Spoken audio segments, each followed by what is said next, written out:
There's more. Hang on to your seat, baby, cause this one's a screamer, a screamer.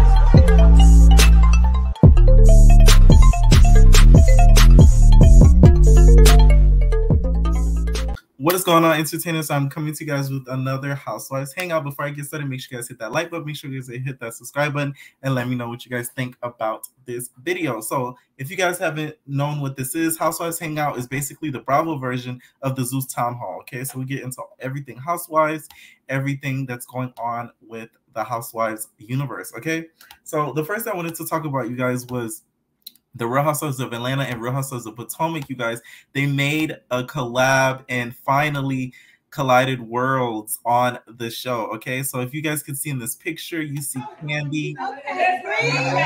You see Kandi in there. You see Portia. Well, not Portia. Hopefully Portia comes.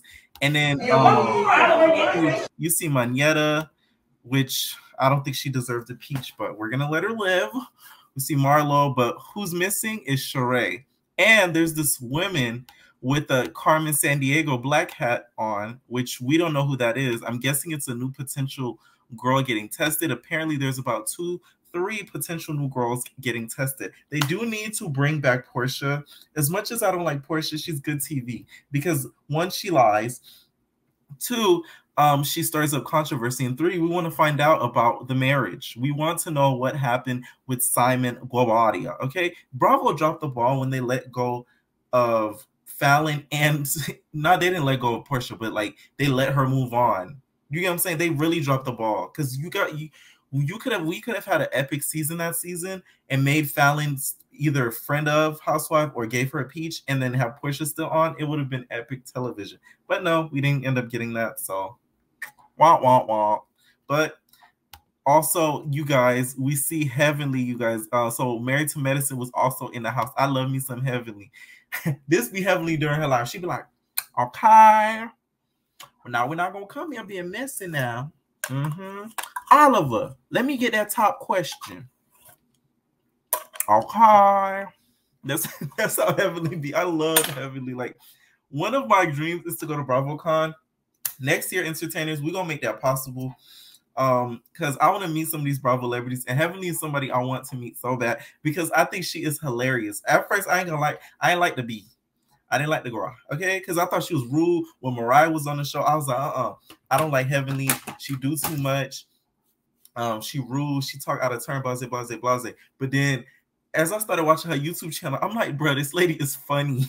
Like, Heavenly really is that girl. So they were all in attendance for Candace's performance, you guys, which she performed at BravoCon, and Sister Girl had to find the note, because they showed a clip of her ending note, and she was like, ah! And I was like, ooh, my ears. But other than that, I do think she could actually sing. I didn't like how Nikki was sort of like trying to humiliate her on the stage, but she did have a point though. If somebody tells you sing right off the track and you a singer, what's tea? Especially it's like you being a rapper, baby, like, oh, spin me a coke, spin me 8 bars, and then you're like, no, then you're not a rapper. Like, you gotta have the chops, Miss Mamas. Okay, you gotta have the chops. Kenya, of course, looks beautiful. You know, I love me some Kenya. I am a Kenya Moore stan, so if you don't like it, goodbye. Okay, so she looks the best in all green. All the girls are wearing black because she's angelic. Okay. Next thing I wanted to talk about, you guys, speaking of the Housewives, is Kandi. So Kandi lately has been posting these videos, and it's like these spoofs. But the latest one that she did, and I thought they were funny. Like, I thought they were pretty funny, especially the one at the reunion. That was funny. She did one with Heavenly and Quad on the internet, on YouTube and stuff. But recently she did like a Michael Jackson type theme video. Just take a look. I'm not gonna play the music just due to copyright, but it's Smooth Criminal by Michael Jackson. You've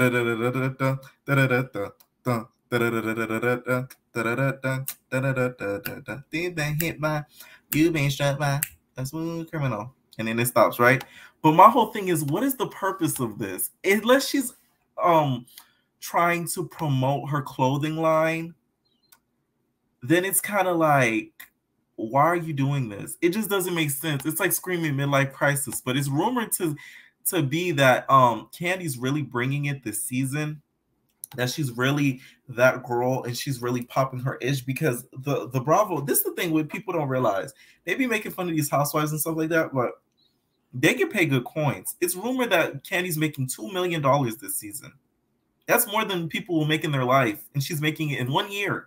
So it's like, y'all, I used to be the type of person, I want to do reality TV when I was younger. I was like, I want to do reality TV. I'm still young, so don't come for me. I want to do reality TV. I want to do reality TV. As years went by and I started to see how reality TV works and like how you could get humiliated, so I was like, oh, I don't want to do it no more. But Bravo would be the only network I would consider doing, because they pay a good coin. They pay a really good coin. So that would be the only show I would really consider doing because of just the coinage. You get what I'm saying? So shout out to her for that pay increase, because baby, that's like changing. So she went on her yes, Amazon Live show and was basically talking about what has been going on with filming and everything and the updates on it. So take a look. Yes.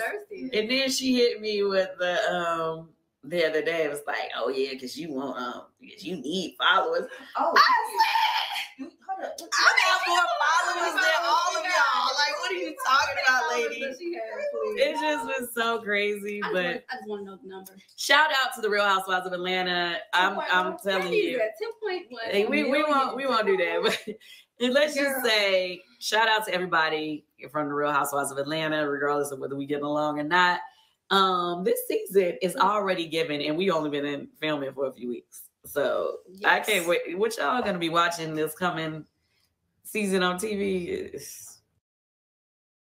And I would be excited about this, but Kandi says this every season. I swear, part of her contractual obligations with Bravo is for her to promote the show as much as possible. Because she just be like, "Oh, this season is just like it's giving," and like Marlo, like I just bopped upside the head. Because she talking about my mama, so like it hasn't been that intense now. Like, come on, like y'all wouldn't have been able to be in the same room, Kiki and to Candace's music if everything was so intense and so. You get what I'm saying? So I don't know. Speaking of the Atlanta housewives, you guys, Kim, you guys lost her house to foreclosure. So you guys know Miss Cashmere sold for $20 million. Remember? That reunion was funny. So Kim Zolciak, she lost her $2.6 million mansion to foreclosure after she failed to pay back $300K loan following TV show cancellation. So you guys know, don't be tardy for the party. Oh, he's tardy for the party. When Kandi had that rooster haircut, and when she was like, don't be tardy. Those were the days. So the show got canceled and stuff, and I guess the finances haven't been the cutest. But like I said, this kind of makes me kind of want her back. And the reason why is because it will really expose Kim for the life that she's been trying to put off, that she lives, that she really doesn't. Because y'all know at that reunion, Cashmere sold for $20 million, and the whole I'm rich type thing, and like I got the money like that, but you really don't. It would kind of push it out there and make it to where we would find out what's really going on in her life, her and Croy and everything. Why did they lose the house of foreclosure if they had such good coin? It just doesn't make sense. So I would want her to come back this season as a friend of a housewife. Don't give her a peach. Just have her tag along with Sheree. She needs the money. You know what I'm saying? Have her tag along with Sheree. Let's see what happens, and we'll kind of work it out from there. I think that would be kind of cool to sort of see on the show. Let me know what you guys think, because I would be kind of excited to see that. Okay, and look, you see how Karma almost brought you back? I remember when she was calling Kandi House ghetto and all this stuff, making fun of Kenya's house and Kenya and all this stuff. Look how Karma come and bite your back. Okay, so I'm just saying. A lot of people have said that they want Lisa Wu back, but I think with Lisa Wu, that one scene that she did last season, she kind of overpowered the cast and was trying like yelling, and it was just like Relax. It was giving like LaToya from that one season Wonder LaToya. It was giving that type of LaToya, not Casper the Ghost LaToya that Nene called her. All right. Let me know what you guys think about Kim losing her house, baby. Do you think that she will be making a return to the Housewives? And also, she wasn't even invited to BravoCon. A lot of people asked her, why are you not at BravoCon? And she was just like, I wasn't invited. So Andy be real stingy with the invitations and stuff like that. So I don't know. All right. Something. Next thing I wanted to talk about was Karen. So Karen revealed on her YouTube some traumatizing things that she went through on the show and how she feels about the whole Candace thing. Y'all, you know what I'm noticing lately? Some of these Bravo girls and stuff, they're running off to the YouTube because they know that's where the coin at. They say, listen, I need to make more money off of Bravo. Let me start a YouTube channel. One of the first people to do this is Kandi. Kandi was smart enough to do this because she saw how YouTube could really like bring in some real good coinage. So she was like, let me go hop on YouTube, you feel me, make me some of that cointada and just review the show. Because that's what Heavenly does too. Like, it's so easy. All you have to do is just review your own show. And it's easier for people like her and these housewives to do a YouTube channel because you already have a following. I was talking to somebody about that today. Like, it's way easier for you to do a YouTube channel with the following that you, if you have a big following, because they just gonna all hop over there. People like me or like other random people, it's harder for them to start from scratch because like don't nobody really know you like that. So yeah, this is what Karen had to say about the whole situation. Thing that super duper surprised me about you was you in Giselle rehashing this Chris made me uncomfortable in the hotel room at the reunion story. You said that Chris owed her an apology, and I really wasn't expecting that because to me it seems like a very obvious reach. Well, let me say this. When Giselle came to my home, I'm listening to my frenemy of many, many years, okay? I have no reason. By the way, Karen looks sickening for her age, y'all. This lady is over 50. Sickening. You hear me? Come on, Karen Huger. Heavy on the Huger. To doubt what she's saying. And based upon that scenario, I said her scenario, that is, I said she deserved an apology. I just saw Chris lower a bombshell. He said that Giselle asked him into her room.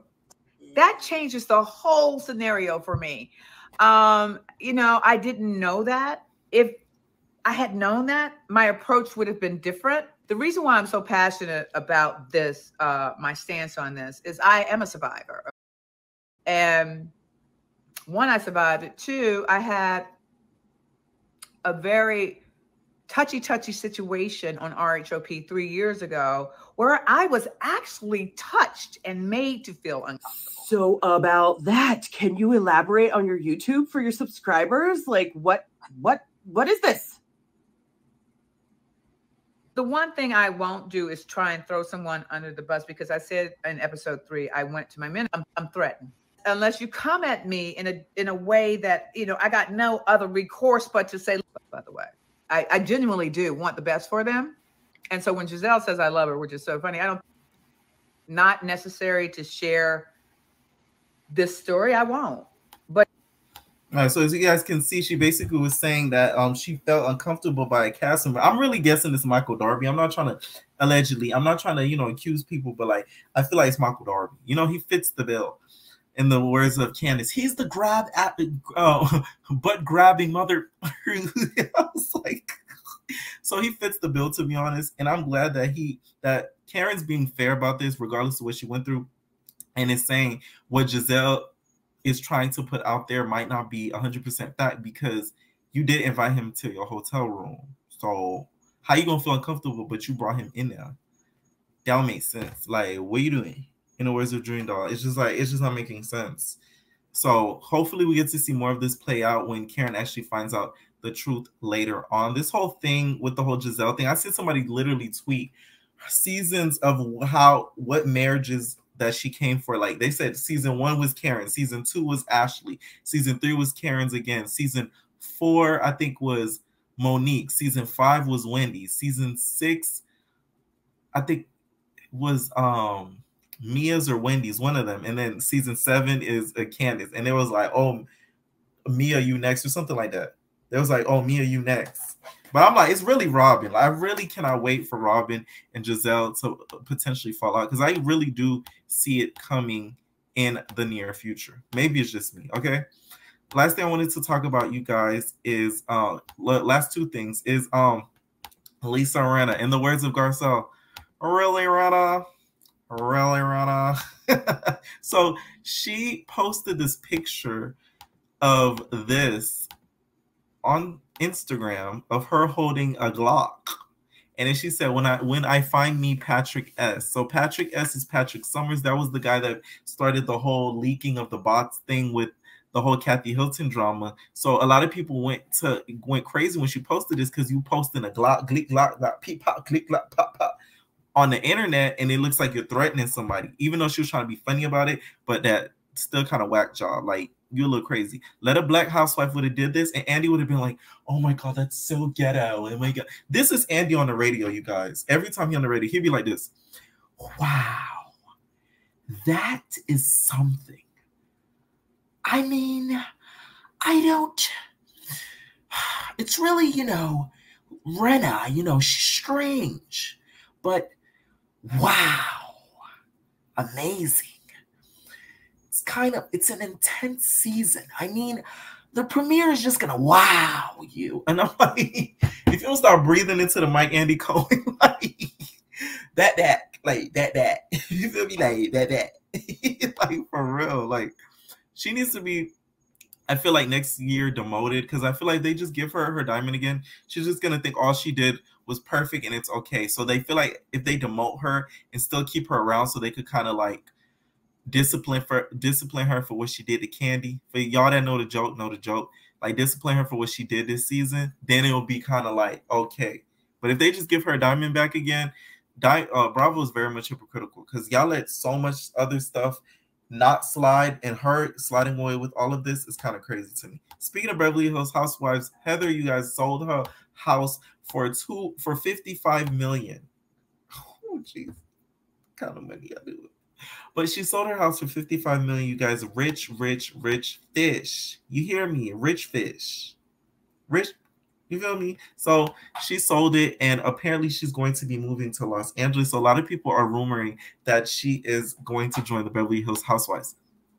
This could be a good or bad thing. And the reason why I feel like it could be a good or bad thing, it could be a good thing is if she joins and is siding with Garcelle and Sutton. But if she joins the Fox 45 and is cool with Erica and Kyle, even though she's friends with Kyle and Garcelle outside of the show, but if she just joins the Fox 45 and stuff and becomes cool with them, then it's like, but the reason why I feel like that won't happen is because of Erica. Erica, to me, she's ghetto on the inside. And I think Heather will kind of notice that and be like, you're a little urban, aren't you? You know what I'm saying? So she'll kind of peep that and be like, oh, I ain't really messing with you because, like, you feel me? You're not class A, you're not D-class A like I am. So I feel like that's when they will clash. So Heather might be a good addition, but they do need to mix up this Beverly Hills cast, because I just can't see them all filming again together next season and it just being okay. You get what I'm saying? So we'll see what happens from there. Let me know what you guys think about some of these housewives and this housewives hangout, you guys. Leave your comments down below. Entertainers, we are out, babies. No, personal.